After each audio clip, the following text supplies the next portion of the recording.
Good afternoon and welcome to Lunch Break Live with Tea Party Patriots Action. I'm Bill Pasco, Tea Party Patriots man in Washington, and I am flying solo this week. I'll be giving you both the Washington Report and the call to action. So let's get right to it. The Washington Report. The House and Senate are both out and will not return until after the election. Now let's talk about the FBI and crime statistics. Violent crime is on the upswing. Overall, it's up by 53% over 3 years ago, according to data from the Bureau of Justice Statistics annual National Crime Victimization Survey, the NCVS, which was released in early September. You're excused for not being aware of these statistics. When the report was issued several weeks ago, there was scant coverage in the mainstream media.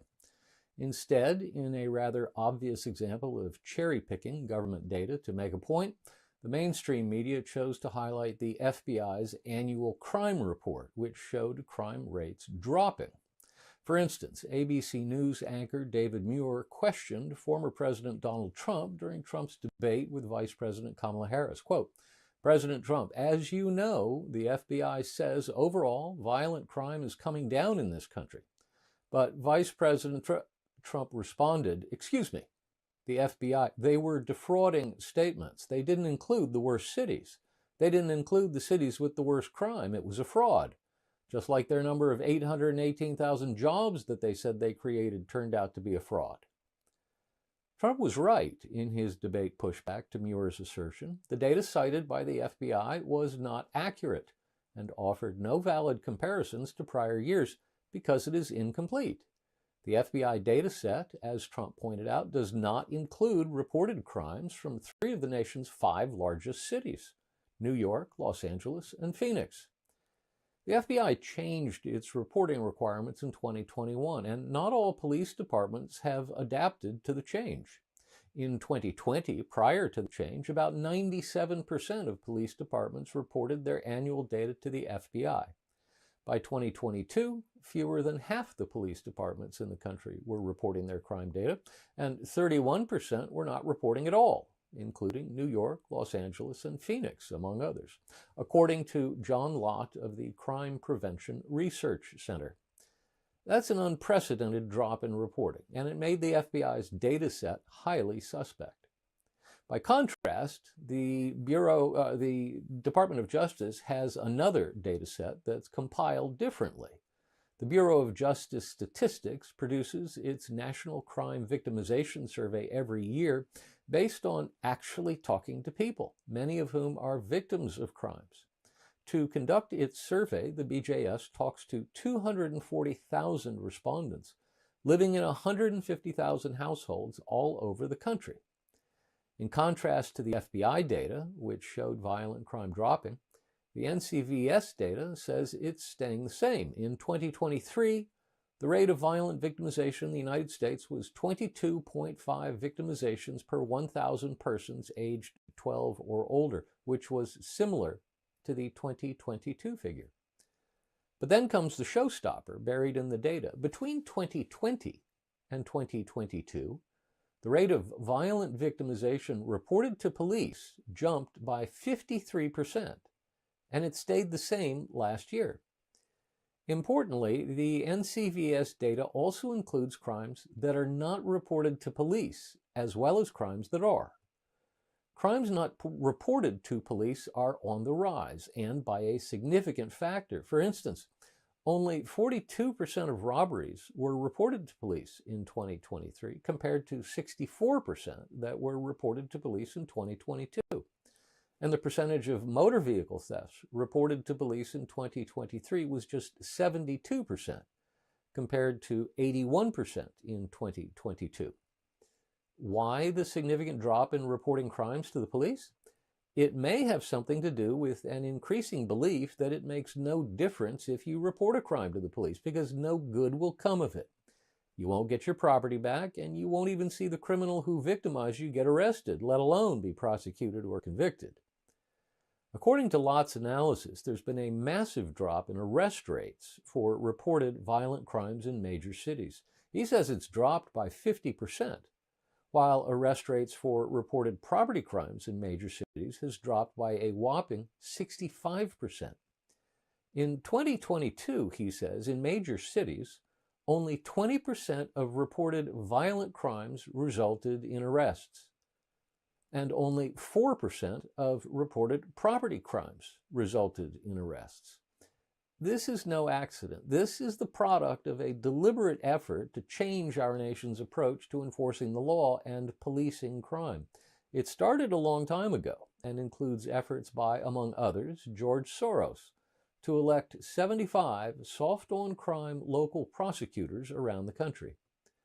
Soros-funded district attorneys have been leading the charge in big cities all over the country to soften the authorities' approach to enforcing the law.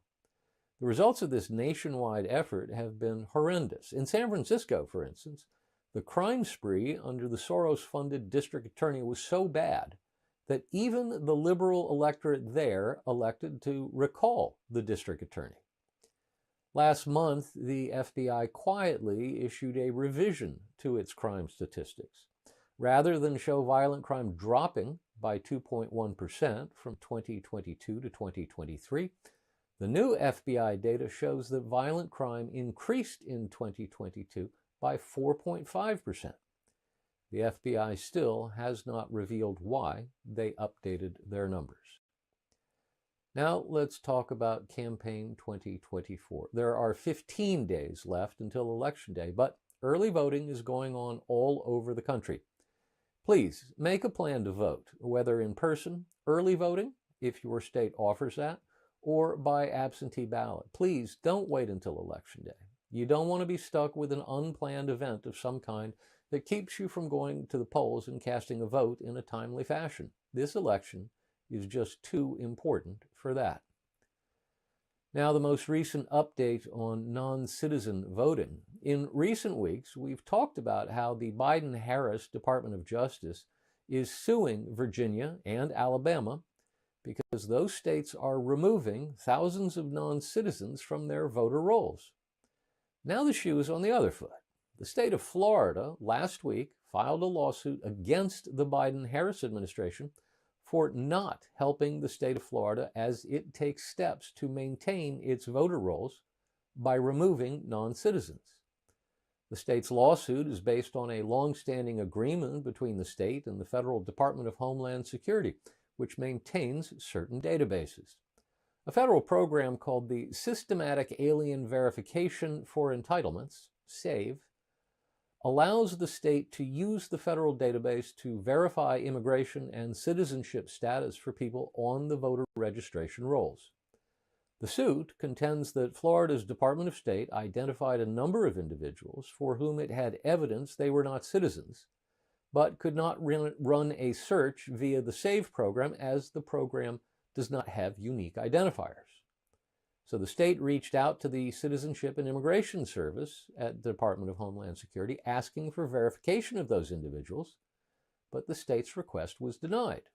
Quote, thus, Florida has identified a subset of individuals for whom it cannot verify citizenship or immigration status through SAVE, and for whom DHS refuses to verify citizenship or immigration status through other means, the lawsuit says.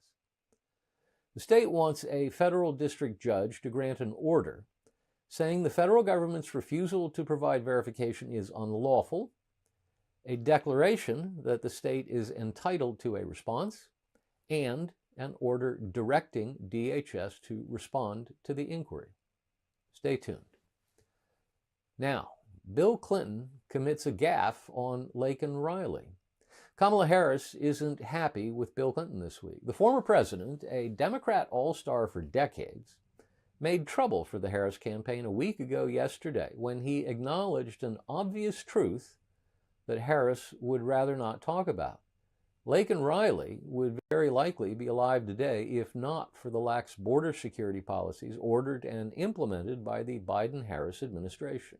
Quote, you got a case in Georgia not very long ago, didn't you? They made an ad about it. A young woman who had been killed by an immigrant, said Clinton at a Harris campaign event in Fort Valley, Georgia.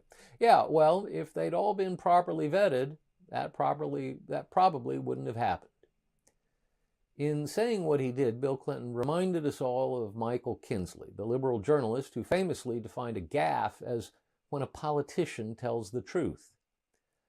Of course, Laken Riley isn't the only victim of a crime caused by an illegal alien allowed into the country by the Biden-Harris administration. The Biden-Harris administration's open borders policy has allowed more than 8.5 million illegal aliens to enter our country. Not surprisingly, this has led to a massive increase in the number of crimes committed by illegal aliens. A review of the data showing arrests of criminal non-citizens collected by the U.S. Customs and Border Protection tells the tale. From a total of just 2,438 in FY20, the numbers jumped to 10,763 in FY21, 12,028 in FY22, 15,267 in FY23, and 15,608 in FY24. In other words, over the last 4 years, while the Biden-Harris administration has been in charge of border security, the number of arrests of criminal non-citizens has increased by more than 6 times, and consequently, the number of victims has also surged. Because this issue is so important, Tea Party Patriots Citizens Fund, the super PAC affiliated with Tea Party Patriots Action, has pulled together background information on some of the most egregious cases and posted them at a website called willyourdaughterbenext.com. While Harris and her senior campaign strategists may be mad at Clinton for inadvertently acknowledging and highlighting the ugly truth of the consequences of the Biden-Harris administration's decision to allow the Jose Antonio Ibarras of the world to roam freely throughout the United States, Clinton is not the problem. The bad policy decision is the problem. We have an old saying in Washington, personnel is policy. If you want to change the policy, change the personnel. Next, to Kamala Harris blitzing Fox News. Last Wednesday evening, Vice President Kamala Harris finally sat down for a serious interview by a serious journalist. The journalist was Fox News special report anchor Bret Baier, who was told he would have 30 minutes from 5 to 5:30 p.m. to tape his interview, which Fox decided would be aired unedited. Given that Baier's regular show goes live at 6 p.m., this would necessitate some quick work against a very tight deadline. But he and Fox were amenable to the conditions and agreed to them. Harris didn't arrive and get in her chair until 5:20 p.m., deliberately pushing Baier's deadline. Toward the end of the interview, Baier later revealed, there were no fewer than 4 Harris aides on set, off camera, wildly waving their arms in the air to get her attention and Baier's attention so they could stop the interview short at the 25-minute mark.